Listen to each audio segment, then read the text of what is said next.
Hey y'all. So I noticed that the worst that I did, like the worst I was doing in life, per se, the worst people treated me. So when I was homeless specifically, that was a very memorable time in my life, right? Like when I really needed people, I feel like that's when they treated me the worst. Like I had a family member I never forget that was like, "Oh, you can stay with me," and she let me stay with her, but she was just so like obnoxious in her behavior with me. It was almost like she was happy that I was down bad. And then I'll never forget, like, I was in her house and she has a lot of kids. And so, I'm one of those people, even if I don't care if it's my last $2, I'm gonna try my best to pay my way, right? And I'll never forget, like, she was like, I had a friend of mine was like, "Oh, you found somewhere to stay? Okay, cool. I got some stamps. I'm finna go to the grocery store. I'm gonna buy like food or whatever. What do the kids like to eat?" And I was just like, "Whatever you buy is what we grateful for." Sis at the time had a Ford Focus, y'all. She pulled up literally like Ford Focus full of groceries, full. Pulled up, dropped all the groceries off on the porch. I let the family member know, like, hey, a friend of mine brought some groceries for, us and the kids or whatever. And I'm talking about kitchen full of groceries, like full, to the point where like she wasn't even gonna have to go grocery shopping for at least another week or so. So I never forget, we're sitting there in the living room, and it was me, her, and her husband. We're sitting there. And she's like, "Okay, well, we need to discuss the terms of you staying here." And I'm like, "Okay, sure, like no problem."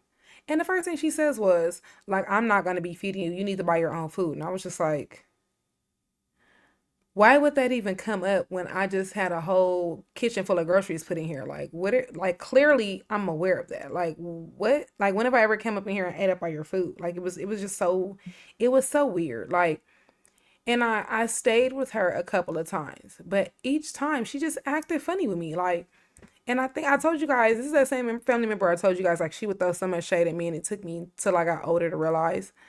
Um, but I've had friends, like I had one friend when I was homeless, and I'm using friend.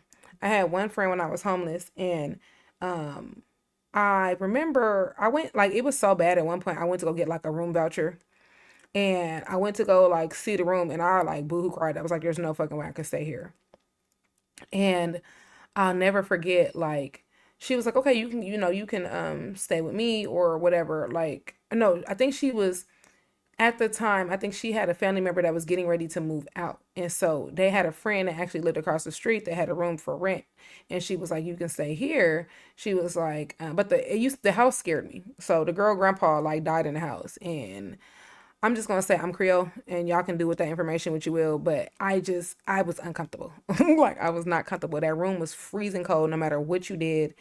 I would literally like get up, and I would take my clothes across the street to the homegirl house. I would shower and stuff there, and I would literally kick it there all day until the girl got back home. And the homegirl, when her cousin had moved out, was like, "Oh, you can come stay with me." And I was like, "Okay," like, and she spoke to her mom about it. Her mom was cool with it. And her mom was like, "Okay, your rent's gonna be 300 a month." And I'm like, "Cool, no problem." Like, because even at that time, like, I was in school. Like, so I'm like, "Okay, I can pay this with financial aid, or at the least I can do some hair or something like that. Like, I can come up with $300. That's not a lot of money." Excuse me. And so, my bad, y'all. So over time, I just noticed, like, and this goes back to the other video that I posted about people seeing your light and you not seeing it. Because while I'm grateful that they gave me a place to stay, they acted so funny with me. Like this particular room, they like the room that mind you, I was paying to rent this room. They would walk through the room.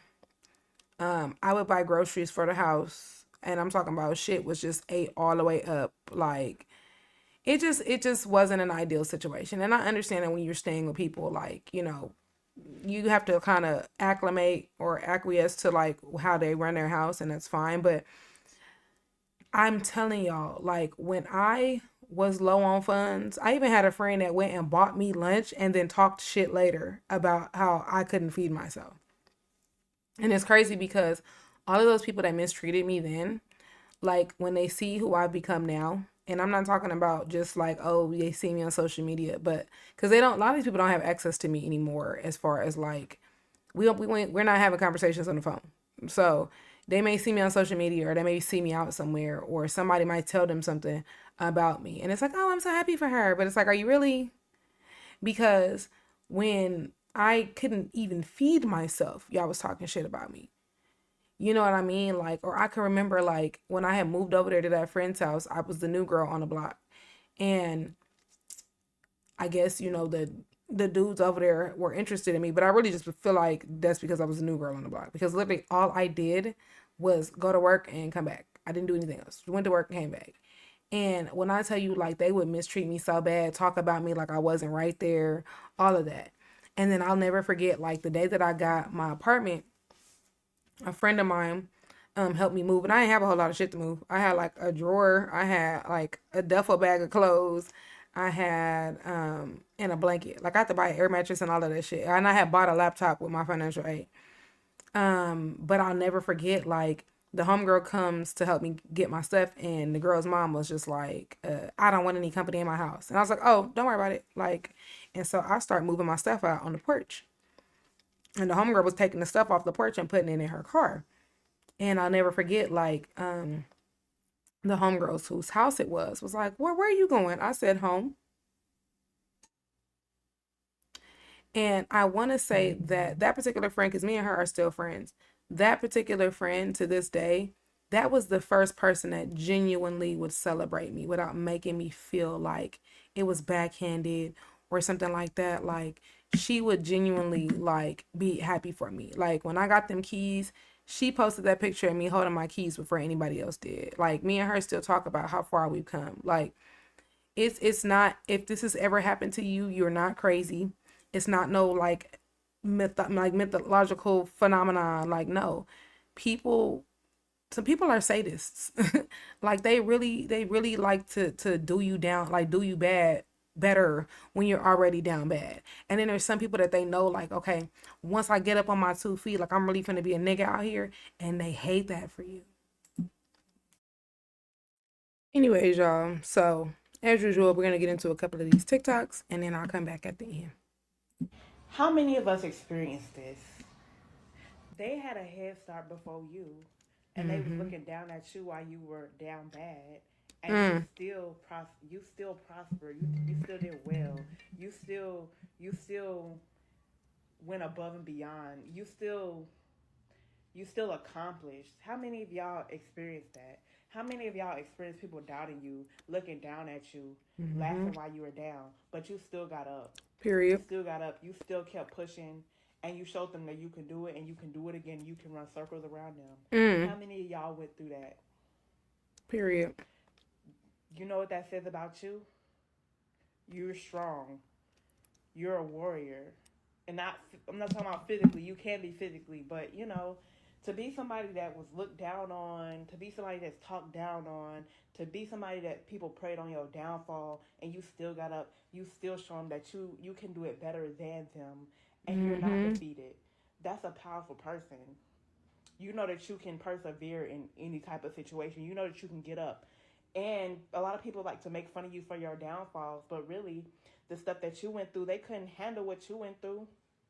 Period. There's a reason why God may have put you through that. Maybe He put you through that so you can know how to handle situations of haters and people preying on your downfall in bigger situations. So that's a Mm-hmm. better way to look at a situation. You still persevere even in the face of adversity. You deserve a pat on the back just for persevering out of adversity, period, and just for picking yourself back up. You know how many people in this world they face a hard time and they just can't make it out of it. They can't get out of it. They feel like giving up. But you went through a hard time. You got made fun of. People kicked you when you down, and you still got up and showed them haters that what they saying is nothing. They're peons. You know how Period. powerful you are. Keep going. That part. One thing about it, if you kick me while I was down, I'm finna make your ass pay for it. Mm, See, this journey period. right here taught me a lot. I needed this shit Mm-hmm. right here. I ain't been out the house in damn near 2 years. I've been in isolation two Mm. years. I ain't went out in the public.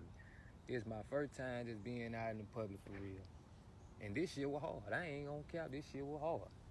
And it taught me a lot of shit. So for all y'all motherfuckers that kicked me while I was down, god damn it, y'all ass finna pay for it. You gonna need me. Hmm. And with the wind blowing, huh? Mm. You gonna need me. That wind blowing for me. Yeah, yeah. They gonna need me ain't the universe. Oh, pick up, pick Hmm. up. Huh? They gonna need me, universe. Huh? They gonna need me. Yes, yes. He said what he said, honey. You ever been in like one of the worst seasons of your life and then somebody in your family come and kick you while you down? I remember when I lost everything, I was laid off from my job and I had to go home and live with my parents and sleeping on their couch. And my father would antagonize me. He'd be like, "Why are you here? You're not supposed to be here. What about that God you serve? That God you serve? He ain't get you off this couch yet? He didn't get you off of this couch yet?" And I was so Hmm. mad and so angry, but I would never let him see me cry. I would go in the bathroom and cry. I would never let him see me cry. And to make a long story short, that God, that God showed up. Period. Period. Showed up and showed out. And they be mad about that too. Hey, what's up? This for you. Hey, you carry so much strength about yourself. Man, you got the strength of a lion, tiger, and bear combined, And a lot of times people will resent that. They are intimidated by your strength. And we live in a world today where people will kick you when you down, when they think that you're vulnerable, especially when you carry that much strength and you able to handle whatever come your way. They sit around like hungry hyenas waiting on you to fall so they can attack you. So they can kick you while you down because they think that you're going to need them. Whole time, they know you're not going to need them because you handle everything with grace in your life. They want to be needed. That's what it is. They want to be needed, but they know that you don't need them, man. You're going to put whatever going on in God's hand, man. You can be going through Period. whatever. You can be grieving, just going through Mm-hmm. life, man. People will try to kick you when you down when they think that you are vulnerable. You hear me? Trust me. I know from experience, man. People would do that. So be careful who you friends with, who you deal with within your family, or just anybody that's close to you that'll try to kick you when you down, man. They'll try to kick you because they know you're going to get back up and be stronger, bigger than ever, bigger than they could ever be. Half these people can't even walk a block in your shoes. Period. If they try, they're going to be kicking them shoes off so fast and giving them back to you like, baby, I Mm-hmm. can't Yeah. walk in these. Like, I'm going to see Mm-hmm. how you do it. Yeah, Mm-hmm. because that's you. You got that type of strength that intimidate people, man. You always winning, no matter what. Even if you feel like you're losing, you always going to be a winner, baby. Mm-hmm. Real shit. I like her. Hey, listen, I got a quick message. People love to kick you when you're down, but when you're up, they can't reach you. So do what it takes to stay up. Mm. I'm gonna say this and then I ain't gonna say nothing else. I like her already. If you ain't got your business in order, get it in order. Hmm. Huh? Because I'm gonna tell you something. People will find the biggest boots they can find to kick Mm-hmm. you while you down. People will Mm-hmm. see you falling out the sky and will Mm-hmm. do just like this. Boom! While you Mm-hmm. hit the ground. Won't even get you a safety net. Won't even Nope. go over there and check, see if you all right. People don't care nothing about you. You're only as good as the last Mm-hmm. thing you did for somebody. You hear me? Mm. If you ain't got your business in order, listen to what I'm telling you. Get it in order. When you on an Mm-hmm. airplane and the airplane acting funny, first thing the pilot tell you is to apply your own mask. Take care of you Because first. you can't do nothing for nobody else if you ain't right yourself. That's real. Let me tell you something. I'm the biggest giver. I have given, given. You hear me? But let me tell you something. I'm wise enough to know that people ain't got nothing for you. But listen, let me tell you something. People ain't going to do nothing for you. They not going to reciprocate. I don't give to receive anyway. Okay? You know if you sow into ground, you're going to reap a harvest. I mean, that's fine. Mm-hmm. You understand that. I clearly understand that. However, I don't look for people to reciprocate because I am wise enough to know that people don't care nothing about you. People will Hmm. find the biggest boots they can find to kick Mm-hmm. you while Drop you kick your down. ass. Yep. You're only as good as the last thing you did for somebody. Let me tell you something. Her shit. People will, when you down and you need somewhere to stay, here they go. Oh, yeah, yeah, sure, you can come stay with me. That ain't no problem. Come on. Come on and stay, and treat you like a What dog the I whole say? time you there. What I Talk about say? you behind your back on the phone with somebody. Yeah, they done use up all the hot water, child. Talking loud. Don't care if you What I you say? hear them mistreating you, making you feel Mm-hmm. bad. People don't care nothing about you. If you ain't got your business in order, get it in order. That's real. Secure your security. Honey, because That's pay real. your bills. Huh? Pay your house note. Pay your That's car real. note.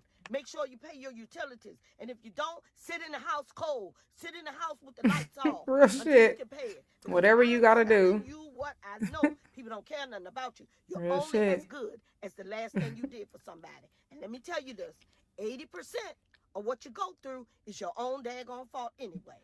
Huh? You hear me? I know what I'm Not a talking lie about. was Now, told. besides getting a debilitating disease, 80% of what you go through is your own fault. From the stuff you put in your mouth, complaining Mm-hmm. about diabetes and complaining about blood pressure. And honey, all you gotta do is eat right and exercise and you be fine. So 80% of what you go through is your own fault. Don't expect nobody to do nothing for you because people don't care nothing about you. And unfortunately, sometimes they're in your own family. Sometimes they don't came out your own womb. You Okay. hear me? People don't owe you nothing. That's one of the first things I always say. When I'm going through it, I say, look, don't nobody owe me nothing. I should have known better. I should have done better. Huh? Do Mm-hmm. better by you. Look out for you. Because when it comes down to the end of it, let me tell you something. People be the first ones crying behind you, but they ain't gonna do nothing for you. Soon as something happen to you, they the first ones making all that doggone noise behind you, hooping Mm-hmm. and hollering and crying and wouldn't Acting do a nothing for you. goddamn Wouldn't fool. do nothing to make sure you were okay. Look out for Mm-hmm. yourself. Watch out for That's you real shit. and yours. Look out for you. Because ain't That's real nobody gonna do shit. it for you but you. You and Period. God, baby. It's between you and God. You hear me? Period. Have an amazing day. Period. Okay, internet auntie, because she just gathered everybody up, okay? But that's some real shit. Like, I had an auntie that passed away about 2 years ago now, and the people that did her the worst were the ones falling out and all kind of silly shit at the funeral. And the rest of us, those of us that was there, up until because she died unexpectedly, but those of us that genuinely loved and cared for her, for who she was as a person, we was fine. I miss my girl. I missed her, when I found out that she left us. But them ones that knew that they moved foul around her, them was the ones showing their whole entire asses. Hey y'all, let me tell you something real quick. You kicking someone while they're down and going through a tough time in life shows how weak you are for real. It's like some people will wait until they feel like you're powerless and vulnerable in order for them to make a move on you or in order for them to prove that they're better than you. Like, no, you still weak. It's Period. so pathetic when you try to hurt someone when you clearly see they're already hurting. Me, if I'm gonna ever come for somebody, I'm gonna come for them at their best. Cause I want Hmm. the real challenge. That's What real you shit. about? Me, That's I real just have the shit. type of spirit where other people struggling and going through life don't excite me. It actually saddens me. Exactly. Even if I don't like them, Exactly. seeing people struggle is just not something that brings me joy. Please That's how I always feel. wish the best for people and don't ever mock someone else during their struggles because you just never know when them tables gonna turn. Period. Period. Period. I totally agree. I'm the same way. I don't want nothing bad to happen to you, but I definitely want you the hell away from me. I say it like that. I ain't wishing no bad on you, but I'm gonna wish you away from me. So, anyway, y'all get in the comments. Let me know what you think. Let me know if this has happened to you.